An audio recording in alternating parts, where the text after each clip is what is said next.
Good morning student. हम अपना chapter continue कर लेते हैं। और चेंजिंग अर्थ पढ़ रहे थे हम ज्योग्राफी का, ठीक है। तो उसी को कंटिन्यू कर लेते हैं। ये हमारे ज्योग्राफी का थर्ड चैप्टर है अपना, जो हम स्टार्ट करने जा रहे हैं। Volcano is a derivate from the Latin word Vulcanus which means a Roman god of fire, ठीक है। वेल्कनो क्या है? एक रोमन वर्ड, लैटिन वर्ड है वेल्कनोस। इसका मतलब होता है रोमन गॉड ऑफ फायर, ठीक है। रोमन गॉड ऑफ फायर होता है, रोमन एक जगह का नाम है, ठीक है, God of fire. A volcano is an opening of the earth crust through the which a molten magma opening the earth crust through the which molten material erupts suddenly, ठीक है। वेल्कनो क्या होता है? देखो ये अपने एक डायग्राम, वेल्कनो इरप्शंस देखो कैसे वेल्कनो निकल रहा है, लावा निकलता है इसके अंदर से, मॉल्टन मैग्मा बोलते हैं इसको इंग्लिश में, ठीक है। ये ना ज़्यादा सॉलिड होता है ना ज़्यादा ऐश होता है, ये लावा ऊपर की तरफ निकल के आ जाएगा, ठीक है। ये लावा फ्लो देखो, लावा निकल के आ रहा है, ठीक है।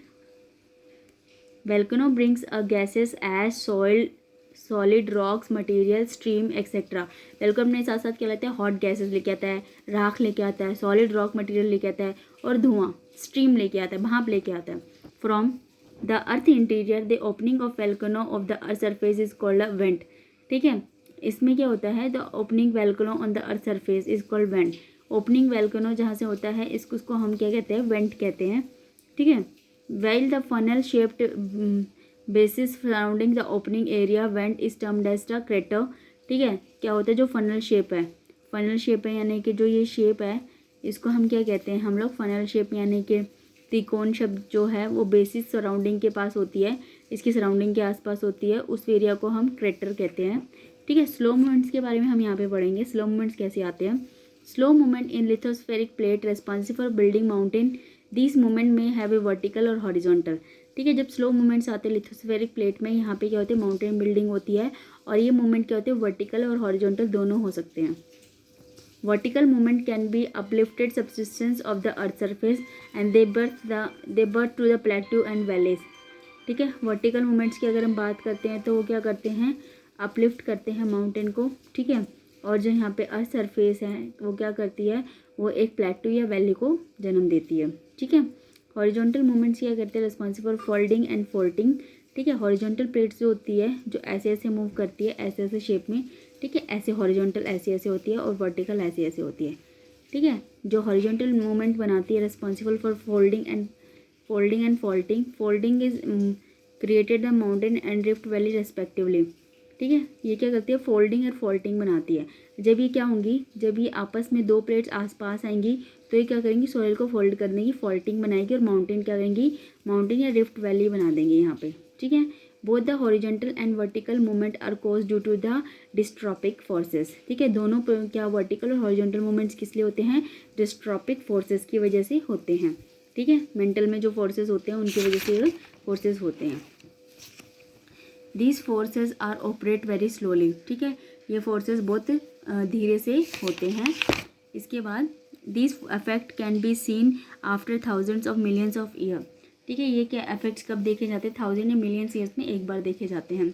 एक्सोजेनिक फोर्सेज क्या होते हैं? The word exogenic derived from the two word exo meaning outside and genic means origin, ठीक है। Thus the forces work the surface of the earth and called exogenic forces, ठीक है। जो फोर्स काम करती है अर्थ सरफेस पे उस पर हम एक्सोजेनिक फोर्सेस कहते हैं। These forces give rise to the great variety of landform, ठीक है। ये क्या करती हैं? ये बहुत सारी जो क्या करती है, जब आती है फोर्सेस तो बहुत सारी वेराइटी ऑफ लैंडफॉर्म यहाँ पे एमर्ज होती है। The exogenic forces are also known as the external forces and this modify the landform, ठीक है। एक्सोजेनिक फोर्सेज क्या होती है?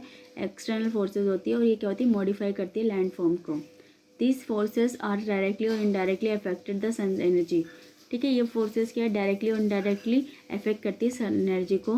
The whole process of wearing away the earth crust में external forces called the graduation, ठीक है। जितनी ये सारी प्रोसेस है, ठीक है, अर्थ क्रस्ट में जो एक्सटर्नल प्रोसेस होती है इनको हम क्या कहते हैं? ग्रेजुएशन कहते हैं।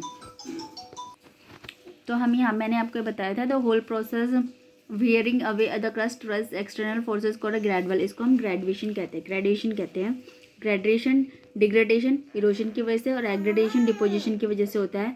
इसका मतलब lowering down the elevate the landforms of the earth and fill up the depression of the earth, ठीक है। तो हम डिग्रेडेशन के बारे में, degradation consist of the two pressure weathering and erosion, ठीक है। डिग्रेडेशन दो कारण होता है, वेदरिंग और इरोशन के कारण। Weathering refers to the gradual degradation to rocks of the earth and surface of atmospheric agents like temperature, moisture, plant, animals, waste, human being etcetera. Weathering किस कारण होती है, ठीक है, वो धीरे धीरे प्रोसेस होती है ये, इसमें रॉक्स में होती है, अर्थ सरफेस में होती है, atmospheric pressure, temperature, moisture, plant, animal, human being etcetera, इनमें होती है वेदरिंग। और erosion the wearing away the landscape from different agents like water, wind, ठीक है। यहाँ पे क्या करती है, ये दूर ले जाती है लैंडस्केप को, ठीक है, वाटर हो गया, विंड हो गया, आइस हो गया, ऐसे।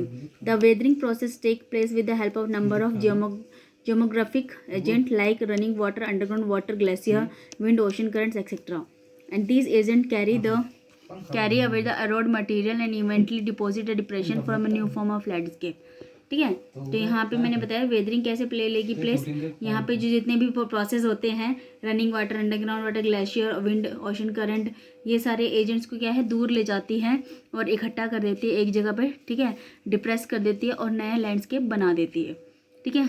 Let us study the landform created by the erosion and depositional work of geography agents, ठीक है।